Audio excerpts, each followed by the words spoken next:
बारिश में एक कमरे में आए जेठानी के मायके वाले। रात का समय था, भयंकर बारिश हो रही थी, घर में पानी टपक रहा था। घर की बड़ी बहू सुधा हाथ में एक बड़ा सा बर्तन लिए इधर उधर भाग रही थी। हे राम, ये इंद्र देवता भी ना लगता है आज बाढ़ लाकर ही मानेंगे। माधव जी, अरे ओ माधव जी, जरा वो बाल्टी पकड़वाओ। अरे सुधा, क्या आफत मचा रखी है, सोने दो ना। 100 लोग गले तक पानी भर जाएगा ना, तब तैरते हुए जाना खेत पर। अरे बाबूजी के कमरे में पानी जा रहा है। सुधा दौड़कर महेश जी के कमरे में जाती है। वहां भी बिस्तर के किनारे पानी टपक रहा था। सुधा जल्दी से महेश जी को सहारा देकर उठाती है। अरे बहू, तू क्यों परेशान हो रही है, मुझे यहीं पड़े रहने दे। अरे बाबूजी, चुपचाप चलिए उस कमरे में, वहाँ पानी नहीं टपकता। सुधा महेश जी को कमरे में लिटाती है और उन्हें दवाई देती है। फिर वो शांति देवी को भी वहीं सुला देती है। रात भर सुधा घर से पानी बाहर निकालती रहती है। मेरी बड़ी बहू है तो बड़ी बड़बोली, पर परिवार का ख्याल बहुत रखती है, नजर ना लगे मेरी बहू को।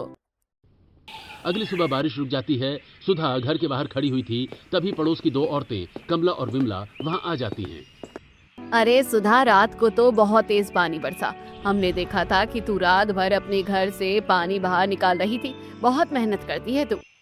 अरे काकी, अब घर अपना है तो मेहनत भी अपनी ही होगी ना। हाँ हाँ, पर सुन, अब तेरे देवर सूरज की शादी भी नजदीक आ गई है। अब नई देवरानी आएगी तेरे घर में।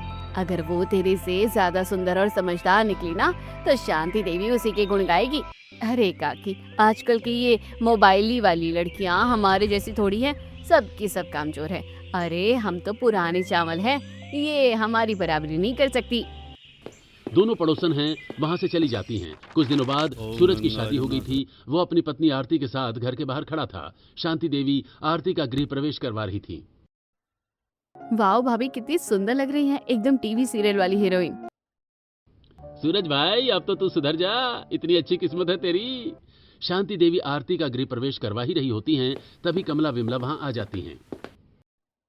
लो, आ गई शांति देवी के घर में एक और बहू। शांति देवी, पहले ही तुम्हारे घर की छत टपक रही है। माधव और सूरज का कोई पक्का अच्छा काम नहीं है, तो अब इस नई नवीली बहू को कैसे रखोगी? हाँ, हमें तो लगता है अब ये लोग कटोरा लेकर गांव में घूमेंगे। आंटी जी, आप लोग ना हमारी फिक्र छोड़िए और जाकर अपना घर देखिए। हमारे घर में छत टपके या कुछ और हुए, हम सब एक साथ मिलकर संभालेंगे। अब आप लोग अपने अपने घर संभालिए, चलिए जाइए यहाँ से। कमला और विमला वहां से चली जाती हैं। वाह बहू, तूने तो आते ही इन चुड़ैलों का मुंह बंद कर दिया। रात का समय हो जाता है। आरती और सूरज अपने कमरे में सो रहे थे, तभी अचानक तेज बारिश शुरू हो जाती है। सुनिए सूरज जी, उठिए, देखिए घर में पानी आ रहा है। अरे आरती, ये तो हर बारिश में होता है, अब क्या करें, शादी में इतना खर्चा हो गया, घर की मरम्मत के लिए पैसे ही नहीं बचे। सो जाओ, सुबह देखेंगे। आरती देखती है कि पानी तेज हो गया है। वो बिना कुछ कहे उठती है और बाहर जाती है। वो देखती है कि छत से पानी निकालने वाला पाइप कचरे और पत्तों से पूरी तरह से चोक हो गया है, जिसकी वजह से पानी छत पर भर रहा है। अरे राम, ये पाइप तो पूरा बंद हो गया है। आरती जल्दी से उस पाइप को ठीक करती है। सूरज जी देखिए, पानी आना बंद हो गया है। अरे ये कैसे कर दिया तुमने, हम तो इस पाइप पर ध्यान ही नहीं देते थे। तुम तो सच में कमाल हो आरती। घर अपना है तो ध्यान भी हमें ही रखना पड़ेगा ना। अगली सुबह आरती अपनी पहली रसोई बनाती है और सभी को खाना सर्व करती है। सच में बहू, खाना खाकर तो एकदम मजा आ गया। सुधा, तू भी कुछ सीख ले छोटी से, तेरे खाने में तो हमेशा नमक तेज ही होता है। अरे अरे, इतनी भी चने के झाड़ पर मत चढ़ाइए ऐसे। खाना इतना कोई 5 स्टार होटल वाला नहीं बना है जो आप लोग इसे सिर पर बैठा रहे हैं। जब मेरी पहली रसोई थी ना, तब तो किसी ने मेरी इतनी तारीफ नहीं की थी। भाभी, सच तो कड़वा ही होता है ना, तू अपना मुंह बंद रख। दोपहर को आरती की मुंह दिखाई की रस्म चल रही थी, तभी पड़ोस की कुछ औरतें वहां आ जाती हैं। अरे शांति, बहू तो तू ले आई, पर ये बता इस बेचारी को सुलाएगी कहाँ? घर की हालत तो देख एकदम खंडर जैसी हो रही है। अरे विमला, जो भी हो, लेकिन शांति की छोटी बहू है बड़ी सुंदर। ये जो बड़ी वाली सुधा बहू है ना, उससे तो कई गुना सुंदर है। हाँ बहन, और मैंने सुना है ये आरती बहुत समझदार भी है। मेरे रिश्तेदार रहते हैं इसके गांव में, वो बता रहे थे कि लड़की बहुत होशियार है, हर काम में आगे रहती है। तुम्हारी बड़ी बहू सुधा समझदार तो है, पर इस छोटी जितनी नहीं है। लो, जब से ये महारानी आई है, सब लोग इसी का गुणगान गाए जा रहे हैं। सब लोग तो पता नहीं मुझे क्या समझते हैं। रात का समय हो जाता है, सब सो रहे थे, तभी आंधी और बारिश हो जाती है। हे भगवान, बारिश तो बहुत तेज हो रही है।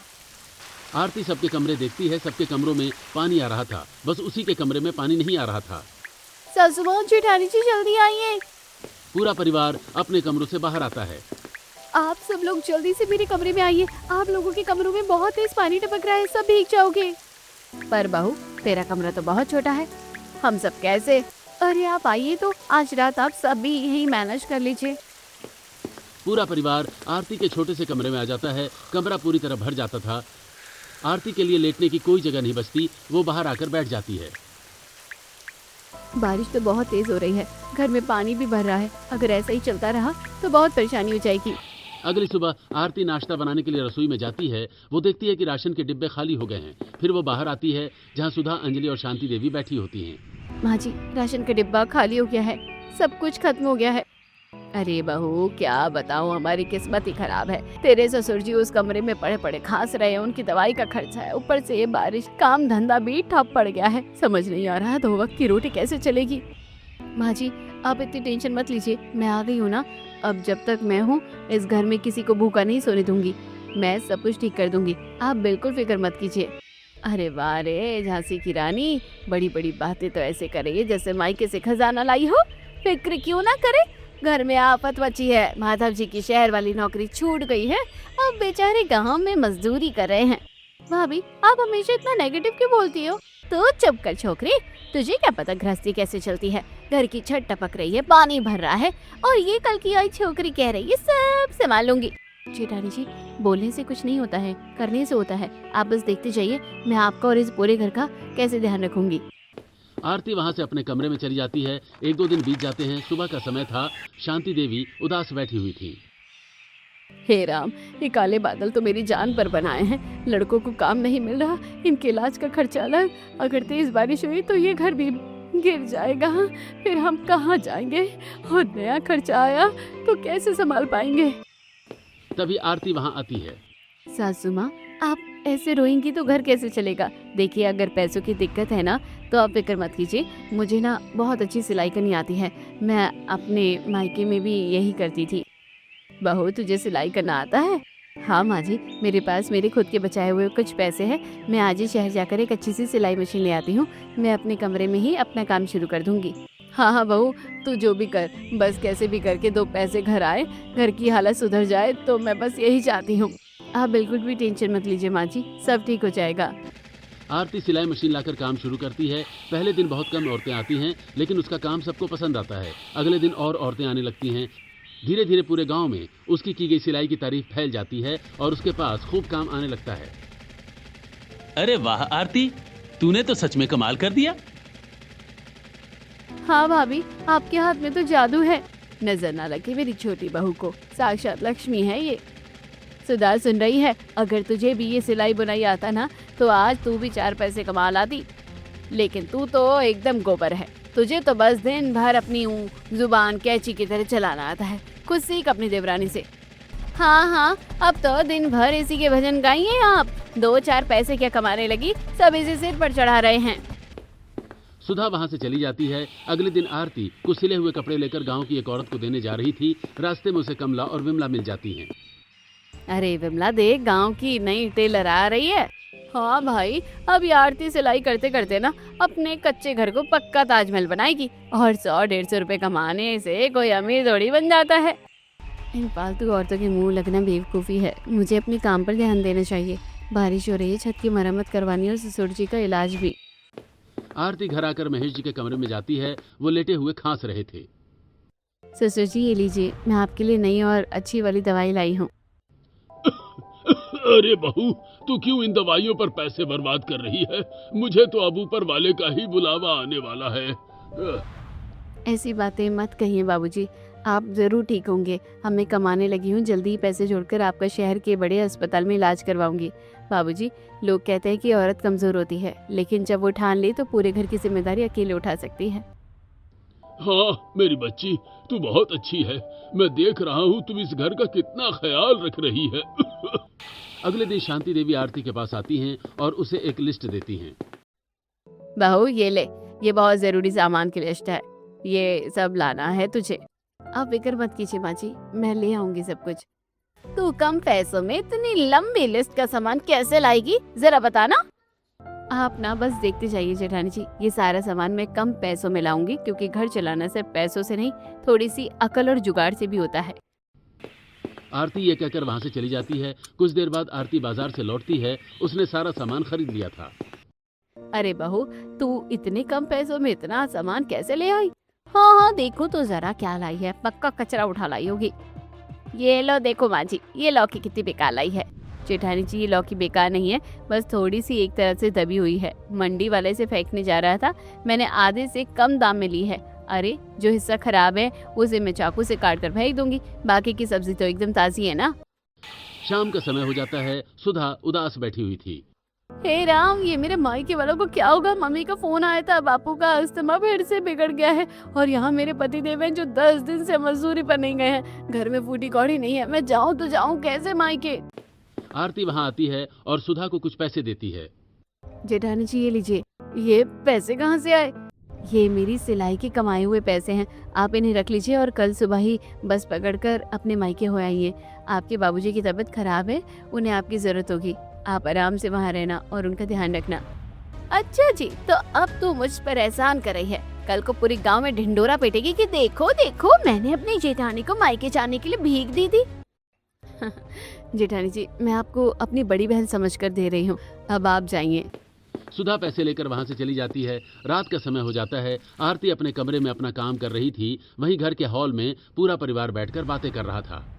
सच में छोटी बहू तो घर की तारनहार बन गई है। आज उसने सुधा को भी पैसे दिए मायके जाने के लिए, और तेरे बापू की महंगी दवाई भी ले आई है। हाँ माँ, भाभी जी सच में सुपर वुमेन है, पर मुझे ना बस एक ही बात का खौफ हो जा रहा है, ये काले बादल, बारिश शुरू हो गई है, कहीं ये हमारा जर्जर घर टूटकर गिर ना जाए, हम तो बेघर हो जाएंगे, और हमारे पास तो इतने पैसे भी नहीं है कि हम मिस्त्री बुलाकर इसकी मरम्मत करवा दें। आरती ये सुनकर वहाँ आती है। सासू माँ, आप लोग ना फालतू में टेंशन ले रहे हैं, मैं हूँ ना, मैं सब कुछ ठीक कर दूंगी। अगले दिन आरती गांव की सब्जी मंडी में सब्जी खरीद रही थी। तभी वहाँ एक औरत मीनाक्षी आती है। एक्सक्यूज मी, तुम आरती हो ना, वो आरती सिलाई सेंटर वाली? जी मैम साहब, मैं ही हूँ। मैंने सरपंच जी की वाइफ के सूट की फिटिंग देखी थी, गजब का काम है तुम्हारा। देखो, मैं शहर में एक नया कपड़ों का बिजनेस शुरू कर रही हूँ। मुझे स्टार्टिंग में ये कुछ 50-60 डिजाइनर पीसेस चाहिए, वो भी एकदम देसी वाले, देसी टच के साथ। क्या तुम मेरे लिए वो कपड़े तैयार करोगी? 50 कपड़े? जी मेम साहब, मैं बिल्कुल कर दूंगी। गुड, ये लो 25,000 रुपए तुम्हारा एडवांस पेमेंट। मुझे काम एकदम परफेक्ट चाहिए। आप फिक्र मत कीजिए मेम साहब, मैं आपको अच्छे कपड़े ही सिल कर दूंगी। आरती खुश होकर घर आती है और सभी घर वालों को सब कुछ बताती है। माँ जी, मुझे शहर की एक मैम साहब ने बहुत बड़ा ऑर्डर दिया है, और ये देखिए एडवांस पैसे। अरे बाप रे, इतने सारे पैसे! हाँ, अब सुनिए, इसमें से आधे पैसे तो मैं ससुर जी के अच्छे वाले इलाज के लिए शहर के डॉक्टर के पास जमा करूंगी, और जो बाकी के आधे पैसे है ना, उनसे हम आज ही मिस्त्री बुलाकर अपने घर की छत की मरम्मत करवाएंगे। उसी रात भयंकर बारिश शुरू हो जाती है। घर के पुराने कमरों में पानी टपकने लगता है। अरे बाप रे, मेरे कमरे में तो पूरा तालाब बन गया है, मैं कहाँ सोऊंगी आज? आरती देखती है कि बाहर से पानी आ रहा है। आरती जल्दी से एक पुरानी टिन की चादर लाती है और उसे अपने घर की दहलीज पर फंसा देती है, ताकि बाहर का पानी अंदर ना आ सके। बस आज रात की बात है, कल सुबह ही हमारा सारा सामान आ जाएगा और घर की मरम्मत हो जाएगी। अगले दिन सुबह आरती ने सारा सामान मंगवा लिया था। सूरज और माधव घर की मरम्मत कर रहे थे, तभी तेज बारिश शुरू हो जाती है। अरे सूरज, बहुत तेज पानी आ रहा है, जल्दी अंदर चल। सब घर के अंदर आ जाते हैं। हे भगवान, ये क्या हो गया? अभी तो घर आधा ही बना है और ऊपर से ये बारिश, अब क्या होगा हमारा? अरे कुछ नहीं होगा माँ जी, आधा काम तो हो गया है ना, भगवान पर भरोसा रखिए, सब ठीक हो जाएगा। देख रही है ना अंजलि, ये कल की आई छोकरी कैसे 4 पैसे कमाकर घमंड में फूल रही है। अरे मुझे सब पता है ना, धीमे धीमे पूरे घर को अपने नाम करवा लेगी और फिर हम सबको लात मार के बाहर निकाल देगी। भाभी, आप क्या बोल रही हो? आप ना एकदम वो पुरानी टीवी सीरियल वाली खड़ूस जेठानी लग रही हो, हमेशा कुछ ना कुछ नेगेटिव बातें करती हो। अरे पॉजिटिव रहिए ना, देखिए छोटी भाभी हमारे लिए कितना कुछ कर रही है। अरे तुझे पता नहीं है अंजलि, ये आरती बहुत तेज है। सुधा गुस्से में वहां से चली जाती है। कुछ समय बीत जाता है। रात हो गई थी, बारिश बहुत तेज हो गई थी। हे राम, ये कैसा कहर टूट पड़ा है, ऐसी बारिश तो मैंने अपनी पूरी जिंदगी में नहीं देखी। अरे शांति, शांत हो जाओ, ये भगवान की मर्जी है, सब ठीक हो जाएगा। सासू माँ आप बिल्कुल फिक्र मत कीजिए, मैंने सब जगह बर्तन और पन्नियाँ लगा दी है, कुछ नहीं होगा, मैं जाग रही हूँ ना, सब ठीक हो जाएगा। आरती सही कह रही है माँ, तू ऐसे घबरा मत। तभी घर के दरवाजे पर सुधा के बूढ़े माता पिता और उसकी छोटी बहू नीतू आते हैं। नीतू के हाथ में एक बैग था। अरे बाप रे, पापा मम्मी और छोटी तू, इतनी रात को ये भयंकर तूफान में आप लोग यहाँ कैसे आ गए? हाँ, अरे बेटी हम तुझे क्या बताएं, हमारे गांव में तो भयंकर बाढ़ आ गई है। सरकार और पुलिस वालों ने सबको वहाँ से भगा दिया है कि गांव खाली करो, नहीं तो मारे जाओगे। हम कहाँ जाते बेटा, हमारे पास तो कहीं घर ही नहीं बचा है। हे भगवान, पापा आपकी तबीयत तो बहुत खराब हो रही है, आपको तो अस्थमा है, इस बारिश में आपका अस्थमा और बिगड़ जाएगा। और यहाँ तो अंदर कमरों में भी पानी भर रहा है, मेरे तो खुद के कमरे में तालाब बना हुआ है, मैं आपको कहाँ सुलाऊंगी? अरे आप लोग बारिश में क्यों खड़े हैं, जल्दी अंदर आ जाइए। आरती उन तीनों को अंदर लेती है और दरवाजा बंद कर लेती है। वो उन्हें आंगन में एक सूखी जगह पर बिठाती है। लो एक और आफत आ गई मेरे माथे, पहले ही घर में पानी भर रहा है, हमारे खुद के सोने का ठिकाना नहीं है और ये लोग भी आ गए मुंह उठाकर। अरे माँ चुप रहो, वो सुधा के मायके वाले हैं, मुसीबत में आए हैं, ऐसे मत बोलो। माँ प्लीज ना, आप हर टाइम कलेश क्यों करती हैं, बेचारी कितनी परेशान है। हाँ हाँ मैं तो चुड़ैल हूँ ना जो कलेश करती हूँ। तभी अचानक सुधा के रामलाल को अस्थमा का तेज अटैक आने लगता है। पापा क्या हो रहा है आपको? माधव जी कुछ कीजिए ना। मुझे पता है मैंने तुझे बहुत ताने मारे हैं, लेकिन आज सब भूल जा। मेरे पापा की हालत बहुत खराब है, पूरे घर में पानी टपक रहा है, सिर्फ तेरा सिलाई वाला कमरा सूखा है। प्लीज उन्हें वहीं रहने दे, उन्हें अस्थमा है, अगर सूखी जगह नहीं मिली तो उनकी जान को खतरा हो जाएगा। अरे जेठानी जी आप ये क्या कह रही हैं? आपके मम्मी पापा भी मेरे भी तो मम्मी पापा जैसे ही हैं, आप रोइए मत, मैं अभी अपना रूम खाली करती हूँ। आरती अपने कमरे में जाती है, वहां उसका सिलाई का सारा सामान रखा हुआ था। वो जल्दी जल्दी सारा सामान उठाती है और घर के सबसे छोटे कबाड़ वाले कमरे में शिफ्ट करने लगती है। आरती, ये कबाड़ वाले कमरे में तो बहुत पानी टपक रहा है, तेरा सारा ऑर्डर खराब हो जाएगा। संभाल लूंगी सब, कुछ नहीं होगा। सुधा अपने माता पिता और बहन को आरती के सूखे कमरे में शिफ्ट कर देती है। आरती उस कबाड़ वाले रूम में शिफ्ट हो गई थी। बाप रे, यहाँ तो बहुत पानी भर गया है, अगर ऐसे ही चलता रहा तो सारा सामान और मैम सबका ऑर्डर गीला हो जाएगा, और अगर कपड़े खराब हो गए तो मैं ससुर जी का इलाज कैसे करवाऊंगी? मुझे इन कपड़ों को सुरक्षित रखना होगा। आरती रसोई में आती है और 3-4 बड़े बड़े पतीले और बाल्टियां उठा लाती है। जहां जहां से पानी टपक रहा था, आरती वहां वहां वो पतीले रख देती है। आज ये पॉलीथीन काम आएगी। आरती वो बड़ी पॉलीथीन अपने सारे कपड़ों और सिलाई मशीन के ऊपर अच्छे से डाल देती है। चलो ये तो हो गया, अब कम से कम पानी से मेरे कपड़े खराब तो नहीं होंगे। आरती हॉल में आती है। घर में सब अपने अपने कमरों में सो चुके थे। तभी आरती को रामलाल की आवाज सुनाई देती है। आरती जल्दी से अपने कमरे में जाती है। क्या हुआ, आप लोग सोए नहीं अभी तक? बाबूजी ठीक तो है ना? हाँ भाभी, बाबूजी को नींद नहीं आई, पर असल में हमें बहुत तेज भूख लगी है। हम लोग जब बाढ़ में से भागे थे तो कुछ नहीं खा पाए थे जल्दीबाजी में, अगर कुछ रात का बचा हो तो खाना दे दो प्लीज। अरे पागल, इसमें शर्माने की क्या बात है, तुम बैठो, मैं अभी कुछ गर्मा गर्म बना कर लाती हूँ। आरती रसोई में जाती है और चूल्हा जलाती है, लेकिन चूल्हा नहीं जलता क्योंकि चूल्हे के ऊपर पानी टपक रहा था और लकड़ियां भी गीली हो गई थी। हे भगवान, ये पानी भी ना आग ही नहीं जलने दे रहा। आरती एक हाथ में एक बड़ा सा पतीला लेती है और उसे चूल्हे के ठीक ऊपर पकड़कर लेती है ताकि टपकता हुआ पानी पतीले में गिरे, और अपने दूसरे हाथ से वो चूल्हे में आग जलाती है और खाना बनाती है। लकड़ी गीली होने से बहुत धुआं होता है, लेकिन तब भी वो जैसे तैसे खाना बनाती है और खाना तैयार करके सुधा के परिवार वालों को खिलाती है। हे भगवान, लगता है कि मैं ही गलत थी, ये लड़की तो सच में बहुत अच्छी है। देखो तो मेरी देवरानी मेरे मायके वालों के लिए कितना कुछ कर रही है, इतना तो शायद मैं भी अपने सगे माँ बाप के लिए न कर पाती। सुधा आरती के पास आती है। आरती तू जाके कपड़े बदल ले, देख तेरे कपड़े गीले हो गए हैं, तू बीमार हो जाएगी। ठीक है जेठानी जी। अरे बाप रे, मैं तो भूल ही गई, मुझे वो मैम साहब के कपड़े भी तैयार करने हैं, परसों ऑर्डर देना है। अगर लेट हो गई ना तो मेरा काम पूरा नहीं होगा और मैम साहब के सामने मेरी इमेज खराब हो जाएगी। आरती जल्दी से उस कबाड़ वाले कमरे में जाती है और खुद पॉलीथीन ओढ़कर काम करना स्टार्ट कर देती है। कुछ समय बीत जाता है, बारिश तेज हो गई थी। तभी सुधा की बहुत जोर से चीखने की आवाज आती है। आरती जल्दी से अपने कमरे में पहुंचती है, लेकिन जल्दबाजी में सामान को पॉलीथीन से ढकना भूल जाती है। आरती देख, मेरे पापा की तबीयत बहुत ज़्यादा बिगड़ गई है। ये देख, ये पर्चे पर जो दवाई लिखी है ना, ये वाली दवाई तुरंत चाहिए। अब रात को किसकी दुकान खुली होगी? चल ठीक है, तो मेरे पापा का ध्यान रखना, मैं भी ये दवाइयाँ लेकर आती हूँ। नहीं जेठानी जी, आप बाहर नहीं जाएंगी, बाहर तूफान आ रहा है और वैसे भी आपकी खुद की तबीयत ठीक नहीं है। आप पापा जी के पास रहिए, उन्हें आपकी ज़रूरत है, ये दवाई मैं ले आऊँगी। आरती दवाइयों का पर्चा लेकर वहां से चली जाती है। बाहर बहुत तेज आंधी तूफान आ रहा था, पानी उसके घुटनों तक भरा था। एक जगह वो गड्ढे में गिरते गिरते बचती है, लेकिन तभी उसके पैर में एक कांच का टुकड़ा चुभ जाता है। हे भगवान, ये कांच कहाँ से आ गया? आरती तब भी नहीं रुकती और आगे बढ़ती है और डॉक्टर की दुकान पर पहुंचती है और जल्दी से दरवाजा खटखटाती है। डॉक्टर साहब, ओ डॉक्टर साहब, दरवाज़ा खोलिए, बहुत ज़रूरी है। डॉक्टर दरवाजा खोलता है और फिर वो अपनी दुकान खोलता है। अरे क्या आफत आ गई, आधी रात को भी सोने नहीं देते तुम लोग, ये कोई टाइम है आने का? डॉक्टर साहब, ये पर्ची वाली दवाई तुरंत दे दीजिए। दवाई तो है, पर देख, इतनी रात को तूने मेरी नींद खराब करी है, तो इस दवाई के डबल पैसे लूंगा। लेना है तो ले, ना तो जा अपने घर। ये लीजिए डबल पैसे, बस आप जल्दी दवाई दे दीजिए, मेरे पास टाइम नहीं है डॉक्टर साहब। आरती दवाई लेकर वापस अपने घर आने लगती है। तभी उसकी नजर एक बड़े से गड्ढे पर पड़ती है जिसमें एक औरत फंसी हुई थी। बचाओ, अरे कोई तो बचाओ। अरे बाप रे, ये तो डूब ही जाएगी, मुझे इन्हें बचाना होगा। आरती जल्दी से एक रस्सी उठाती है और उस औरत को उस गड्ढे से बाहर निकाल लेती है। बेटा, तूने तो आज मेरी जान ही बचा ली, अगर तू ना होती तो मैं।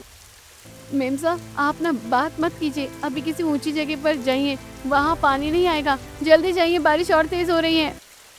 वो औरत वहां से चली जाती है। आरती घर आकर रामलाल को दवाई खिला देती है जिससे वो ठीक हो जाता है। फिर वो उस कबाड़ वाले कमरे में आती है जहां उसका सारा सामान बेकार हो गया था। हे भगवान, क्या हो गया? मेरा सारा ऑर्डर, मेरी सारी मेहनत पानी में मिल गई, अब मैं क्या करूँगी? तभी सुधा वहां आ जाती है। आरती देख, तूने आज मेरे बापों के लिए जो किया है ना, मैं उसका एहसान कभी नहीं भूलूंगी।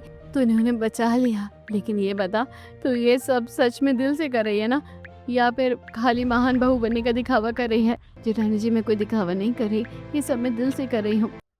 सुधा वहां से चली जाती है। सुबह हो जाती है, बारिश अब रुक चुकी थी। बस बहुत हो गया रोना धोना, ये आरती इतनी जल्दी हार नहीं मानेगी। ये कपड़े गीले हुए हैं ना, मैं इन्हें सुखाऊंगी। आरती सारे कपड़े धूप में फैला देती है। पहले इन्हें थोड़ी धूप खिलाती हूँ ताकि इनमें से कोई बदबू ना आए। फिर मेरे पास वो पुरानी कोयले वाली प्रेस भी है, उससे रगड़ रगड़ के सारे कपड़े अच्छे से सुखा लूंगी। आरती ऐसा ही करती है और उसके सारे कपड़े फिर से ठीक हो जाते हैं। आरती बहुत खुश हो जाती है। तभी वो देखती है कि नीतू अपना बैग लेकर कहीं बाहर जा रही थी। अरे नीतू, तुम कहाँ जा रही हो बैग लेकर? अरे भाभी, मुझे ना बहुत ज़रूरी काम है, मैं बस अभी आती हूँ। नीतू बैग लेकर वहां से चली जाती है। दोपहर का समय हो जाता है। आरती रामलाल के लिए और दवाइयाँ ले आई थी और उसने खाना भी बना लिया था। ये लीजिए बाबूजी, खाना खा लीजिए, और मैं और नई दवाइयाँ ले आई हूँ अपने पैसों से। आप ना ये खा लेना, इससे आपको बहुत आराम मिलेगा। देख रहे हो इस लड़की का नाटक, अपनी खून पसीने के कमाए हुए पैसे उस सुधा के मायके वालों की दवाइयों पर उड़ा रही है, और ये पैसे तो हमारे घर के लिए है ना, और ये उनके ऊपर बर्बाद कर रही है। रात का समय हो जाता है। हल्की हल्की बारिश हो रही थी। सभी एक साथ बैठकर खाना खा रहे थे। बाबूजी, आप लोग ना एकदम कोई टेंशन मत लीजिएगा, जब तक ये आंधी तूफान शांत नहीं हो जाता आप लोग आराम से यहीं रहिए, और दवाई की फिक्र आप बिल्कुल मत कीजिए, मैं सब संभालूंगी। अरे ओ सुधा, सुधा, ये बता, ये तेरे माता पिता कब तक हमारे सिर पर बैठकर खाएंगे? माँ जी, अभी तो बारिश का पता नहीं है, और सुना है कि हमारे गांव के घर में तो पूरा पानी भर गया है। जब तक बारिश शांत नहीं होती तब तक ये लोग यहीं रहेंगे। आपको कोई दिक्कत है क्या? अरे नहीं नहीं, हमें क्या दिक्कत होगी, हम लोग तो बहुत अमीर है ना, हमारे घर में तो राशन के डिब्बे भरे पड़े हैं।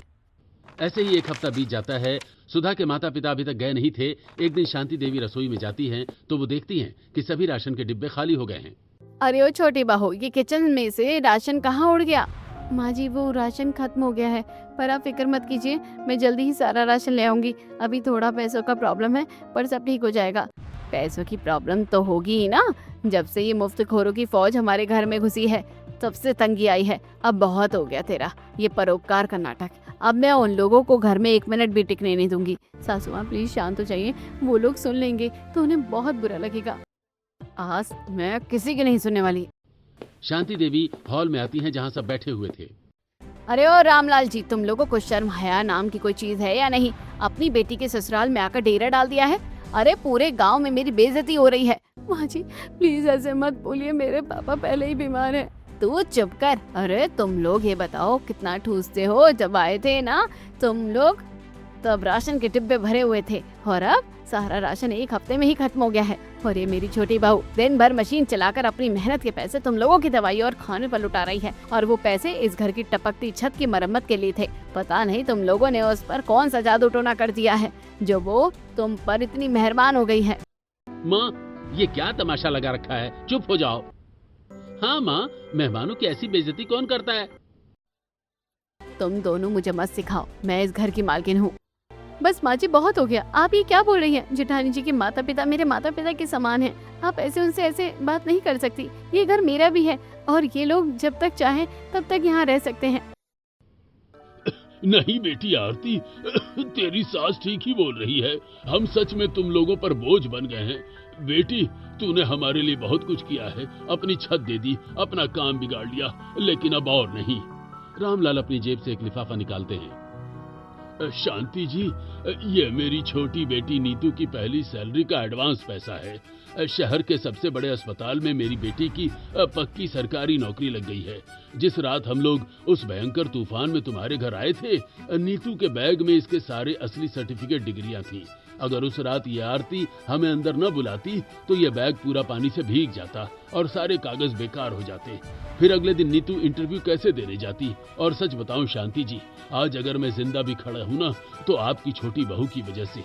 आधी रात को तूफान में भीगकर ये मेरे लिए दवाई लाई थी। ये लड़की नहीं साक्षात देवी है। ये पैसे आप रख लीजिए। शांति देवी पैसे ले लेती हैं, लेकिन आरती शांति देवी से पैसे लेकर वापस रामलाल को दे देती है। बाबूजी ये आपकी बेटी की मेहनत के पैसे हैं, ये आप रखिए अपनी दवाइयों के लिए। और वैसे भी मैंने कहा ना, आप मेरे पिता समान है। बेटियों के घर में माता पिता पैसे देकर नहीं रहते। और जब तक बारिश पूरी तरह शांत नहीं हो जाती, आपका गांव ठीक नहीं हो जाता, तब तक आप लोग कहीं नहीं जाएंगे। आप लोग यहीं रहेंगे, ये मेरा फैसला है। ये सब देखकर सुधा हैरान रह जाती है। मुझे माफ कर दे छोटी, मैं कितनी पागल थी जो मैंने तेरे लिए हमेशा उल्टा सीधा बोला, हमेशा तेरी बुराई की। लेकिन आज तू मेरे माता पिता की ढाल बनकर खड़ी है, अपनी सास से लड़ रही है मेरे मायके वालों के लिए। तू तो सच में देवी है छोटी, तू तो देवी है। अरे जेठानी जी क्या कर रही हैं आप? हाँ, आप तो हमेशा सोचती थी कि मैं ये सब सास के सामने महान बनने का दिखावा करती हूँ, पर मैं तो ऐसी ही हूँ। आप रोइए मत प्लीज। आज से तू मेरी देवरानी नहीं, मेरी छोटी बहन है। रामलाल जी मुझे माफ कर दीजिए, मैं सच में बहुत स्वार्थी हो गई थी। ये घर की गरीबी ने मुझे अंधा कर दिया था। मैं भूल गई थी कि इंसानियत नाम की भी कोई चीज होती है। मेरी बहू ने आज मेरी आंखें खोल दी। शांति, देर आए दुरुस्त आए।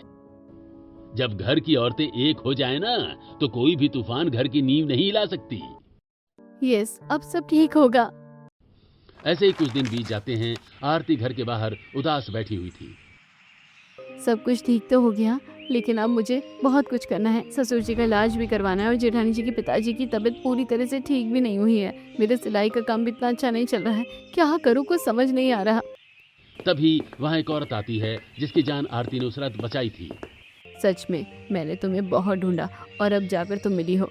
अरे आप देखो आरती, मेरे कपड़ों की बहुत बड़ी फैक्ट्री है और मुझे वहाँ के लिए एक समझदार और अच्छे कपड़े सिलने वाली लड़की चाहिए जो सबसे बेहतरीन कपड़े सिल सके। मैंने तुम्हारी बहुत तारीफ सुनी है, तुम इस काम के लिए परफेक्ट हो। तो मैं तुम्हें अपनी फैक्ट्री में परमानेंट जॉब देती हूँ और एडवांस सैलरी भी देती हूँ।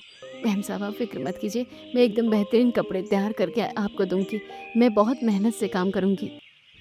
कुछ महीनों बाद आरती ने अपनी एडवांस सैलरी से महेश जी और रामलाल जी का शहर में अच्छा इलाज करवाया। अब उसका कच्चा घर भी पक्का बन चुका था। रामलाल जी भी अपने परिवार के साथ अपने घर लौट गए। गांव की औरतें भी अब आरती की तरक्की देखकर खुश थीं। दोस्तों, क्या आपने भी कभी बारिश में आरती जैसी मुश्किलों का सामना किया है? अगर हाँ, तो कमेंट में जरूर बताइए कि आपने उन हालात से कैसे लड़ाई लड़ी।